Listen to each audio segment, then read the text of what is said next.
Get stacked. Triple threat. Expected value. Now take what you learn, go out there, and get stacked.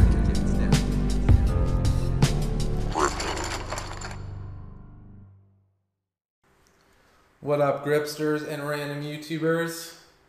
Evan here for Grips.com with part 3 of Ben Yu's super deep run in the Mini FTOPS Main Event for 30K USD.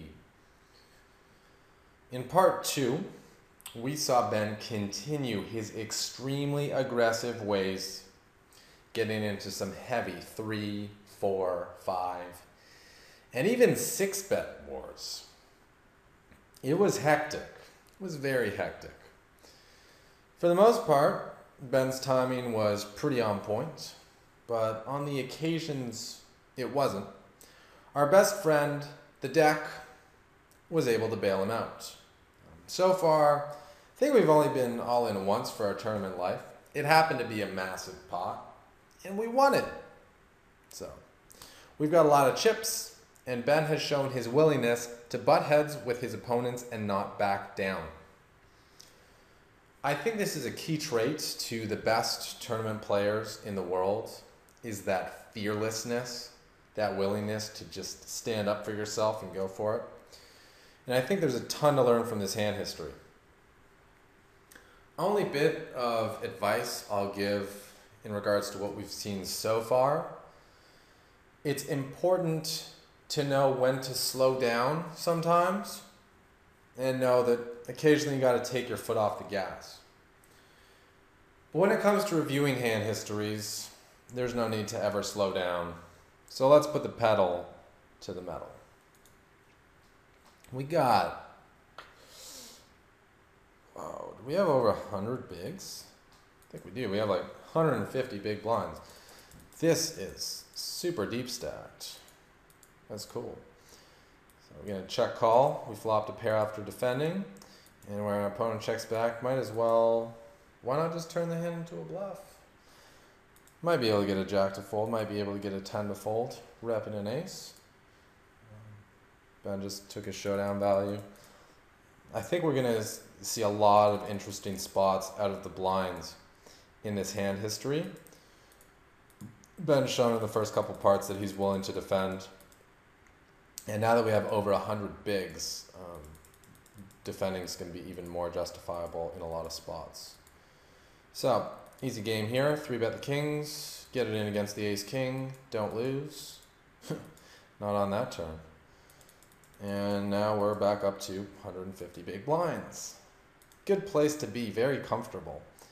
And the table is actually pretty shallow in a lot of spots. So I think that's going to mean that Ben can adjust by opening a lot of pots.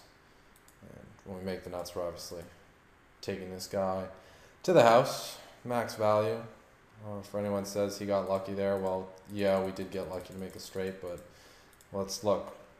C-bet, fine. We're folding out some of our opponent's range.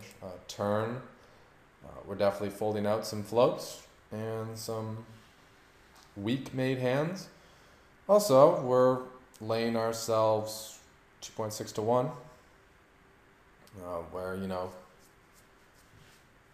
we need like 28% equity if there's no implied odds, and we have 20% immediate odds from being able to hit our hand, and we see that we had lots in the way of implied odds, 57K, so I love that we made our hand, and I love that our opponent was playing the defensive mode with ace-queen, which is cool, you know, he was trying to keep our bluff range as wide as possible. He just got really unlucky. Could he have raised the turn on us? Yeah, definitely.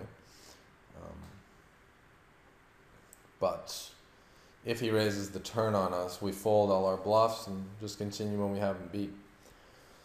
So this is actually the bubble. I remember Ben mentioning this hand going on in the bubble. So everything we saw last video was pre-bubble, but very close to the bubble, which makes sense for all the aggression. Anyway, we 3-bet the nines, get 4-bet. Ben clicks her back with a 5-bet. And Shawshank 6-bets it in. Now we have all the chips already. At this point in the tournament, Ben was the chip leader. And once he puts in the 5th bet, getting 3.1 to 1, he's never folding. I guess Shawshank's a pretty aggressive player, so Ben put in the 5th bet thinking maybe this guy's going to spaz out with 8s and 7s. And if he has an overpair, most times it's just ace-king. But if you look at the odds in the top right, once we've put in the 5th bet, even if our opponent has a bigger pair, we don't care. Because we have 20% against that, we only need 24. It's a very small loss in equity.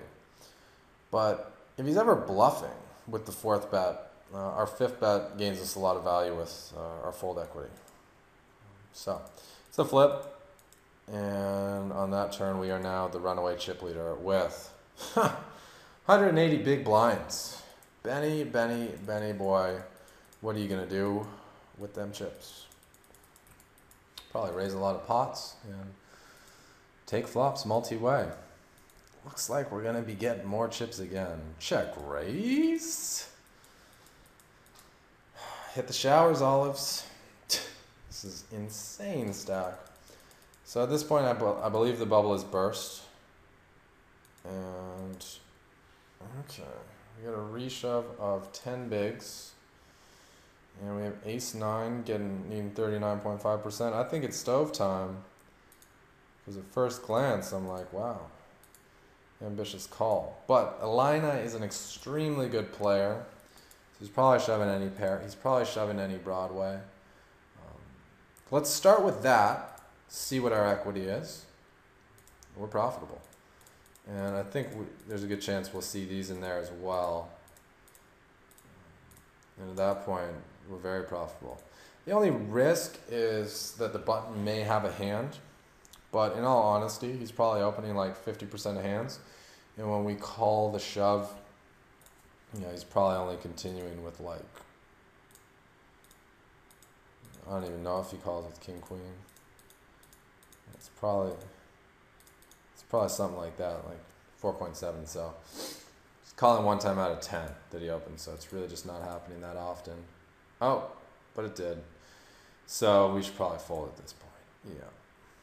So Ben was ahead of Il and I, who reshoved the queen 10 suited, and our ace 9 was good. But ran into that situation where the button had a better hand.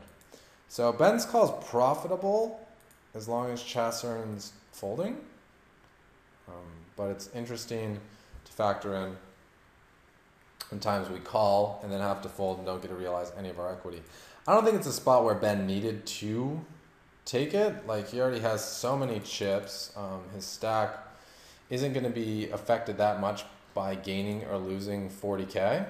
But I don't see any reason to really take the variance there. You've already got enough chips.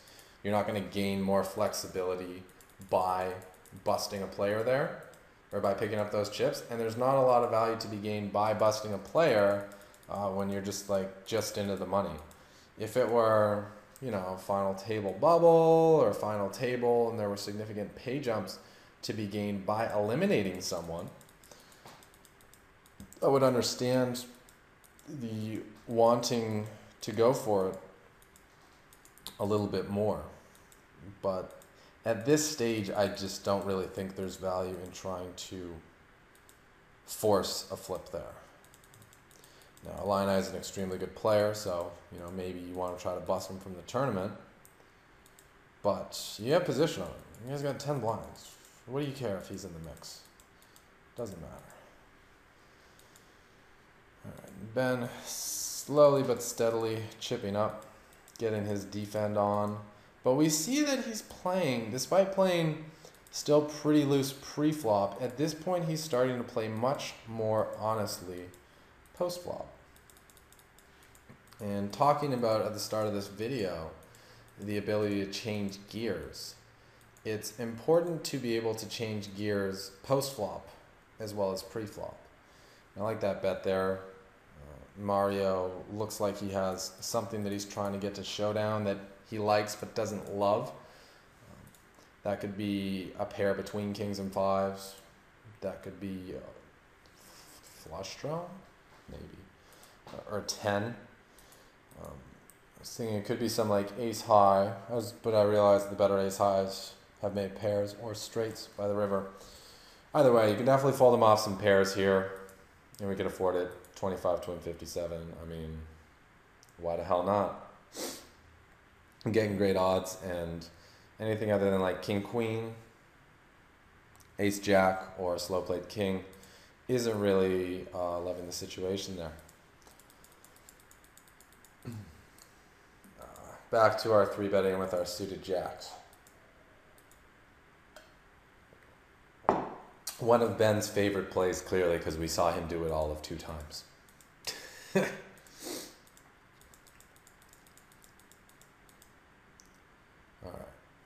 right. Here's an interesting spot. If Super Sir, we're getting really nice odds, 2.3 to 1, needing 33%, 30%, and 9s is a monster hand. If Super Sir's ever slow playing, this could be some pain for us. But if he can ever flat, with a speculative hand, it's a good spot for us. We get the pot odds we're getting, and we get his additional 12K dead money. Now, I think if we call 46, there'll be 120, and if he shoves like 300, we're getting 3 to 1. We can't fold to a reshove anyway. So, in the interest of folding out some hands that may flip with us, that may try to force a flip, like king queen or ace queen, I think shoving is going to be better than just calling with the intention of then calling again. We're getting extremely good. Zazalo, hit the showers, buddy. See you next week or next 3 months from now, whenever there's another Mini FTOPS Main Event, but probably not really, since the fields are so fucking big, and he'll probably never make it that far again. If he does, we won't be on the same table. So we get an interesting... Okay, check raise. Yeah, I think it's cool. I like it. If Chasm has overcards, he's got to let it... He's probably going to fold. But once he calls, he's probably in that wheelhouse. He probably connected and is not folding with a pot-sized bet behind. And we're going after our boys at Poly. Not the first time we 3-bet him, so it's probably a loose opener. And Ben, being the pot odds man that he is, calling that 4-bet. We only need 22.5% equity. We have that against aces, and we have position. Once we flop top pair, we are not folding. We just can't. And Poly's repping. This is when it gets tough. He's bet all the way. If he has the real hand, he's supposed to have pre-flop. The aces or kings. We're fucked. We're dead. Even if he's got a queen that he 4-bet pre, we're dead. Would he 4-bet the king, queen, or ace, queen? I'm not sure. He may flat with those. It really depends what his 4-bet range is. The heart coming in is a little scary because the flush gets there, but how many suited hands is a Poly really 4-betting, and how many of them are hearts? I think at first glance the heart looks kind of scary, but it's really not that scary, and if anything it should maybe slow him down a little bit. So if he has aces or kings, we're beat, and if he doesn't have those, I think we're good. And get 3 to 1. He only needs to not have aces or kings a quarter of the time. So like, if you give him aces and kings and ace, king of hearts, whatever, 1% of hands, you just need to find one random hand that's a bluff. Like if he has the jack 10 of not hearts, no. If he has jack 10 in there, that's not hearts, yeah. There you go. Now it's a profitable call. If he has 2 hands that are bluffs, it's a profitable call. Or if he has like 9s or 10s, profitable call. He has ace king, no heart, and this is what you see in these full tilt tournaments. Aggro, fucking just wildness. Bet till the death. That's what they do. Speaking of bet till the death, FU15 is a maniac. But we look like the maniac now. Still sitting on 200 big blinds. Very impressive call by Ben there. And we've seen him make some hero calls, and so far they've been pretty right. I've only seen, like in the first part we saw some spazzy stuff, but we only saw one really big spaz out that we got it in bad. And I guess we'll be folding here. But other than that, like, despite the fact that he has looked like a complete lunatic, most of the stuff's been pretty on point. And you got to respect a player who's willing to get into these tricky spots and have confidence in his ability to make the right decision in a spot where, like, these are tough decisions. This one's not a tough decision. But, really, why are you doing that? There's some things like, oh my god, I got dealt a pocket pair. I don't care what happens, I'm going all in. It looks like he hit a 6 too. That's probably how he got this far in the tourney.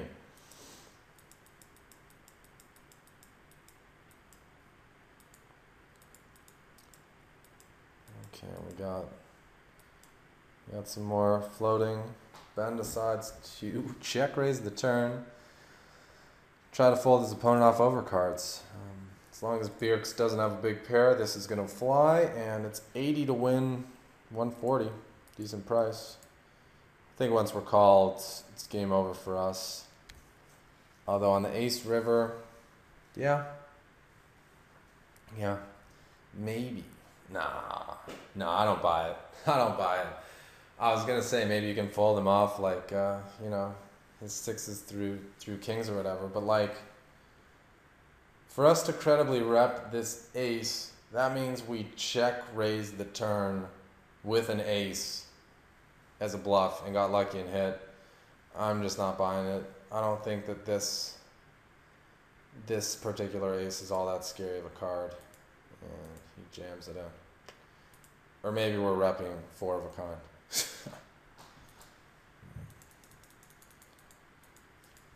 Right after I say everything's on point, Ben goes and spews off fucking 300K.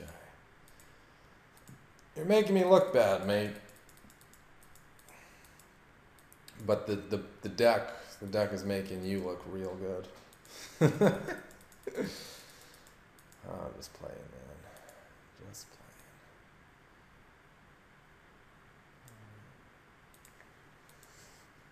Still got 1 million, still got 100 big blinds. Popping it up with the 10-4 off. Sure, why not? And here, I think it's just 4-bet and get it in again. No, it's calling to flop the nuts.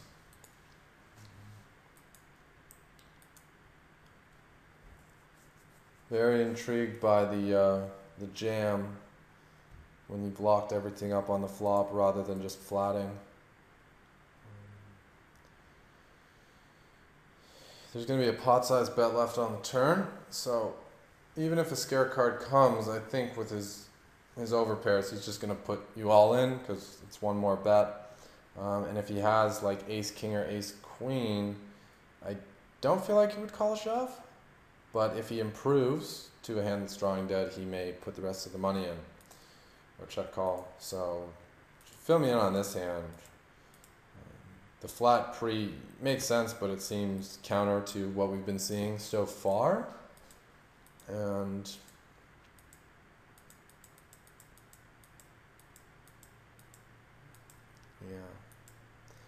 yeah, the flop raise is very interesting.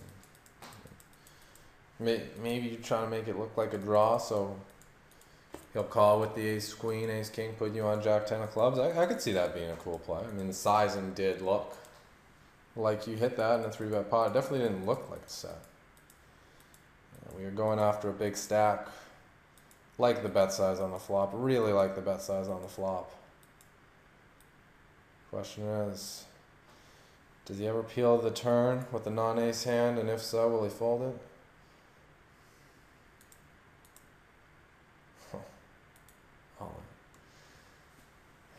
Interesting. feel like maybe we could let that one go on the river. If we wanted to certainly be able to let it go on the river, you could bet bigger on the turn to ensure that all his non-ace hands have folded. And then he has nothing but value left on the river. There's a lot you can do with your bet size to kind of manipulate your opponent's range, to fold out the hands you want to fold out and keep in the hands you want to keep in, so that you can choose your play on later streets accordingly. Sweet turn. Let's get it in. Too many scare cards on the river. All the chips. 100 bigs. Let's go. And here. You guys want some stove? Sure, I'll bring some stove. I love stoving for all-ins. We need 40%. I like the call with the ace-8 already. Because the guy's shoving from the cutoff for...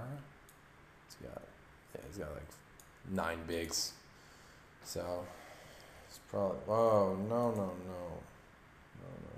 Any ace, any pair. I mean, he probably has any ace, but just for the sake of this, we'll go not any ace for your K9. Sure, let's go like that. Boom, 44%, easy call. And that's not even giving him the rest of the aces. He probably has more hands in this, you know, like stuff like that. But I'm just showing you he doesn't even need to have those, and it's a profitable call, and he's got ace-3. We got him dom. Chop it up. I guess it's okay for us to lose one. Okay. Calling another all-in for same amount of bigs. And in a dry side pot, Ben bets out here just to protect his hand if it's the best hand. Manstrom is probably not going to float with like overcards. But if we check, he may try to bluff us out. And if he jams on the bet, it's an easy fold because we're probably just drawing to 2 outs. So I like that play of both kind of finding out where you're at, but more importantly, protecting your equity if you do have the best hand. Here we're getting the old 1.701.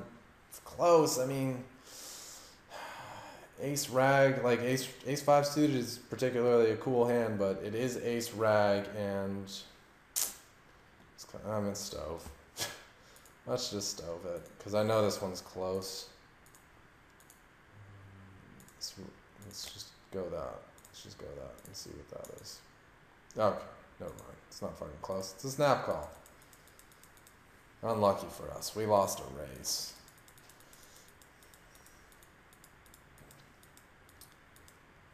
See bet and take.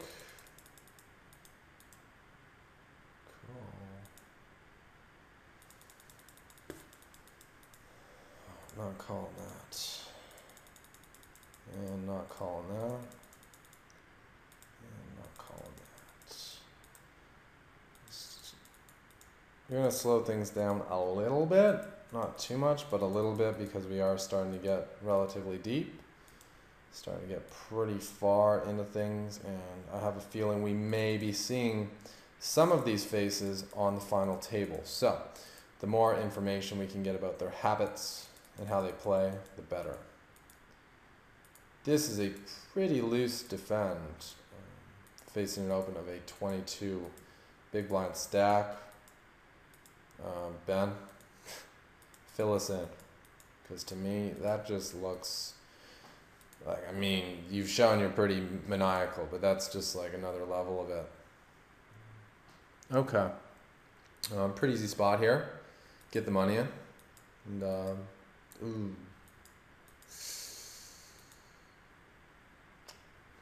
Hurts, don't it? People watch be like, man, that happens to me every time I have aces. No, it doesn't. It only happens to you one time out of 5. But you just forget all the times you win, because that's normal. And the times you do get sucked out stand out in your mind, like, because it's such a, you know, out of the regular spectrum of events. It's so surprising that it happens, that it's a much more memorable experience, albeit a painful one. So it seems like it's the only outcome that happens when you have aces, but in reality, Most of the time, your aces get in, you hold, and you have the best hand. It's just a selective memory bias that is causing you to think that you always get sucked out when you have aces. If you're one of those people. If you've already graduated past that way of thinking, good stuff. You are probably getting the most out of these strategy discussions held here. Right. Queen Jack, we're in. Top pair. Oh, not folding just yet. And with three of a kind, probably not folding. Now this is interesting. Because when he checks, he probably doesn't have three jacks beat. But I wonder if he's check folding. Because if he is, we could check back and try to get some more value on the river. But if we think he's going into check call mode to just kind of get his hand to showdown for as cheap as possible, then a couple of small bets is probably a good play. Ben checks back. I think that's a little weak. I don't think the guy's checking nines full or a better jack to you on the turn very often, and yeah, and he may call with an ace. River, it's hard for him to have an ace, but he may also think that you're just repping the ace, trying to bluff it. So I think going for value on the river there is in order. Don't necessarily need to bet everything, because it will be pretty tough for him to check call a river shove, having gone into check call mode on the turn, showing that his hand's not like super strong. But I think going for value there is in order. I guess the one hand that may start check calling that has you beat is aces full. So it's a pretty hard hand to have. And here, well, if we were calling with ace nine before, and we saw that calling with ace nine was profitable in this spot, then ace queen suited is almost certainly going to be profitable as well. The reshove is for the same amount as Illinois was. The opener has a bit more chips, but we're still only 30 big blinds deep. So I don't really see folding this hand. I think raising is the play. Ben jams. And Eldos calls off with nines. This is a pretty important pot. 3 million in the middle. I'm just looking and deciding if I like the call with nines. He's getting he can afford it. He's getting the price is whatever. 1.4 to 1 needs 41%. So let's see what we need to be ISOing with for his nines to be a good call. Let's give ourselves what we may have. Something like this. It's right on the cusp. We give ourselves one worse pair than nines. It's profitable. Give ourselves king queen instead of the eights. No. Ace jack. No, not swinging it. We really need to have like eights or sevens in there for his call to be good. Facing a reshove, I don't know if we do. Interesting. Anyway, looks to me like he made a slightly bad call, but maybe he's willing to do that for the shot at having 4 million chips and knowing if it doesn't work out, he'll still have a milli. There's 30 bigs, plenty to work with. I like to think when people make bad calls, they get punished. And when they make good calls, they get rewarded. So, based on that turn of river, bad call. And we have heaps. Stacks on stacks on stacks. 3 million. 75 big blinds. Lots to work with. The rest of this series is going to be real fun. Anyway, that is going to wrap up part 3. Thanks for tuning in. I hope you were able to learn something in this video. There's no way you didn't. And even if you thought the play was just too crazy and too bad, it definitely got your brain ticking. It definitely got your mind thinking at least. So you will learn stuff after the video when you just process, man, what the hell just happened in the first 3 parts of this series? My man's got chips. Whoa. My mind's blown. That's why I love getting these hand histories from players that play a style totally different to mine, because, you know, it gets you thinking. It starts creating new neural pathways in your brain and different ways of thinking to open your mind up to other possibilities. Shit's real cool. Real cool. You know, I hope you can use what you learned to step up your win rate and big up your bankroll. This has been Evan for Grips.com. Now, always a pleasure. Now take what you learned, go out there, and get stacking. Yeah, we get it stacking. Grips.com taught you how to get it stacking. The flops I be smashing, the pots I be blasting. Grips.com taught you how to get it stacking. When the main event, man, that could never happen. The Grips.com taught you how to get it stacking. Now you're picking up traction, getting action. Grips.com taught you how to get it stacking. Stack it up, cash it in, damn I win again. Many friends come to play, cause I'm on the internet. Better yet, I flop the turn and take a chance up on the river. I'll bluff you with the 7-2 offsuit, whatever's clever, call you all in while your chip stacks falling. Better believe the dealer, cause the game just started. Don't know the rules, you bet it all and then you risk it. If you wanna learn it, you should go online and hit up Grips it. Yeah, we get it stacking. Grips.com taught you how to get it stacking. The flops I be smashing, the pots I be blasting. Grips.com taught you how to get it stacking. When the main event, man, that could never happen. The Grips.com taught you how to get it stacking. Now you're picking up traction, getting action. Grips.com taught you how to get it stacking. Ever since a young cat, want a pocket stack with cash in the fast stack, crammed in the clam clip. Gotta get the action, gotta get it stacking. Dollars on the noggin, want a lot of transactions. Started as a little retarded, now with the knowledge, playing cards, flopping, bombarded, cause it was harder than I thought. Then I got on Grips.com, asking and got what I needed to be to me get it stacking. Yeah, we get it stacking. Grips.com taught you how to get it stacking. The flops I be smashing, the pots I be blasting. Grips.com taught you how to get it stacking. When the main event, man, that could never happen. The Grips.com taught you how to get it stacking. Now you're picking up traction, getting action. Grips.com taught you how to get it stacking. Yeah, we get it stacking. Grips.com taught you how to get it stacking. The flops I be smashing, the pots I be blasting. Grips.com taught you how to get it stacking. When the main event, man, that could never happen. The Grips.com taught you how to get stacking. Now you're picking up traction, getting action. Grips.com taught you how to get it stacking. Yeah, we get it stacking. Grips.com taught you how to get it stacking. The flops I be smashing, the pots I be blasting. Grips.com taught you how to get it stacking. When the main event, man, that could never happen. The Grips.com taught you how to get it stacking.